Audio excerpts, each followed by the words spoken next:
Vous accueille avec grand plaisir sous l'égide d'une entité nouvelle. Je ne sais pas si vous le voyez, mais en tout cas vous allez le voir sur la lettre scientifique. C'est aujourd'hui la première manifestation scientifique du Fonds français pour l'alimentation et la santé. Alors, il y a une petite surprise, vous avez été invité par l'association de préfiguration de la Fondation française pour l'alimentation et la santé. Et au fond, aujourd'hui, je suis en train, pardonnez-moi, il n'y a pas de jeu de mots, je suis en train de vous expliquer que c'est un fonds de dotation qui vous accueille. Alors un tout petit mot, ça fait 4 ans que des membres fondateurs, que sont l'Association nationale des industries alimentaires et l'IFN, avaient prévu de mettre en place une fondation. Une fondation, l'objet en est très simple, il s'agit de recueillir des fonds privés pour les mettre finalement au service d'une grande cause, d'intérêt général, d'intérêt public. Et pour ça, il y a une démarche longue, fastidieuse, qui est le contrôle d'opportunités préalables. Excusez-moi, ce sont les mots, mais ça s'appelle comme ça. Et ce sont les administrations qui le font sous l'autorité et avec l'avis final du Conseil d'État. Alors pour notre association de préfiguration, ça ne s'est pas exactement terminé comme on l'aurait souhaité, puisque nous n'avons pas eu un avis favorable du Conseil d'État. Tout ça, je pense pouvoir vous dire les choses telles qu'elles sont. Notre demande est arrivée sur le bureau du Conseil d'État au mois de janvier. Et au mois de janvier, vous avez tous en tête qu'il y avait un contexte particulier, un contexte médiatique particulier, puisque le sujet principal du mois de janvier fut le conflit d'intérêts. Évidemment, l'objet, le nôtre, ce que l'on se propose de faire, c'est de mettre en présence, l'objet même d'ailleurs d'une fondation, soit dit en passant, c'est de mettre en présence des intérêts publics et des intérêts privés.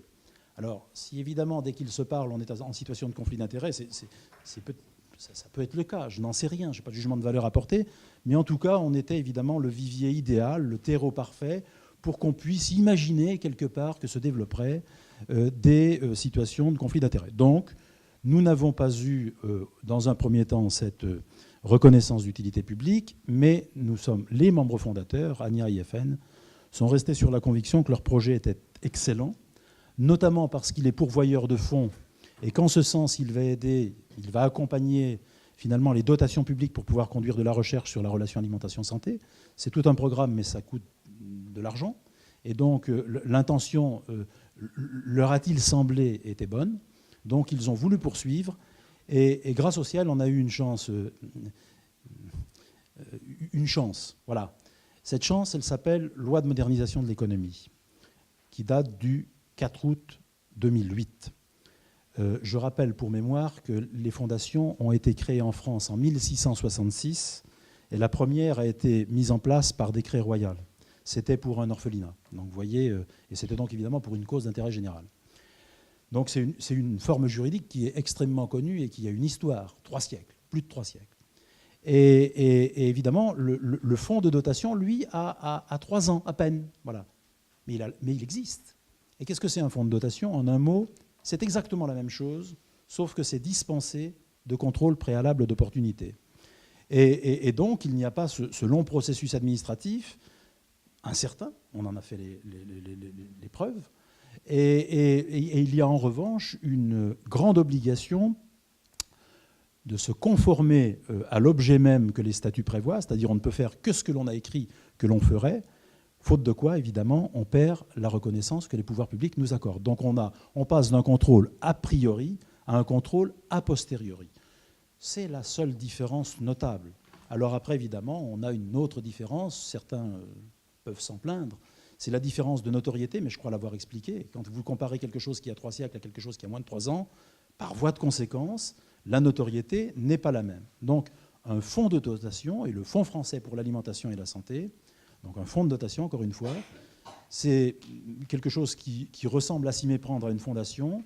Et cette forme juridique nouvelle, eh bien nous, on se propose, on se donne un but, on se donne un objectif, je me l'assigne à titre personnel, devant témoin, eh bien on entend lui donner ses lettres de noblesse parce qu'on est dans les premiers à oser, à tenter cette forme juridique nouvelle.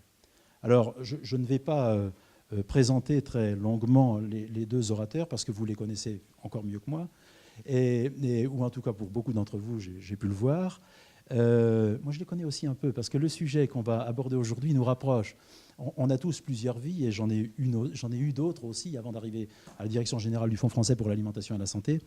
Et je crois bien que le sujet controverse scientifique, mon cher Ambroise et mon cher Jean-Pierre, je crois bien qu'on en a parlé et qu'on a fini nos travaux un certain 1er avril. C'était pas un poisson, mais c'était en 1999.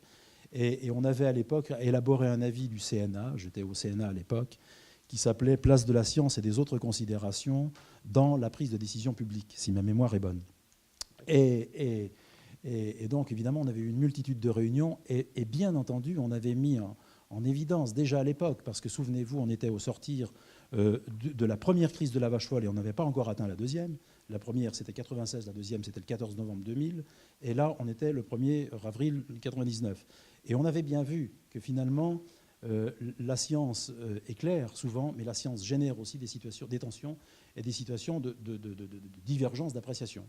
Et à l'époque, on se disait qu'il fallait impérativement trouver des règles ou des moyens pour finalement possiblement réduire ou tenter de réduire les distances qu'il peut y avoir entre diverses expertises sur un même sujet, et d'autre part, aborder ou essayer d'envisager comment on pouvait saisir cet objet controverse, parce qu'évidemment, les médias s'en emparent, et puis il n'en sort jamais ce qu'on avait prévu qu'il en sortirait. Bref, on complique la vie de tout le monde, notamment des pouvoirs publics lorsqu'ils ont des décisions gestion du risque à prendre.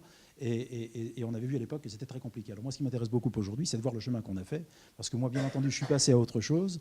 Vous, peut-être pas complètement, et donc sans doute vous allez pouvoir nous dire ce qui s'est passé depuis 99. Alors, très franchement, je vous connais suffisamment pour vous dire que je vais vous laisser gentiment vous présenter l'un l'autre et vous organiser comme vous le voulez. Je crois que vous avez 1h30 ou à peu près, on n'est pas aux pièces non plus. Donc ça veut dire que, en fait, vous faites comme vous l'entendez et forcément tout ira bien. Merci beaucoup.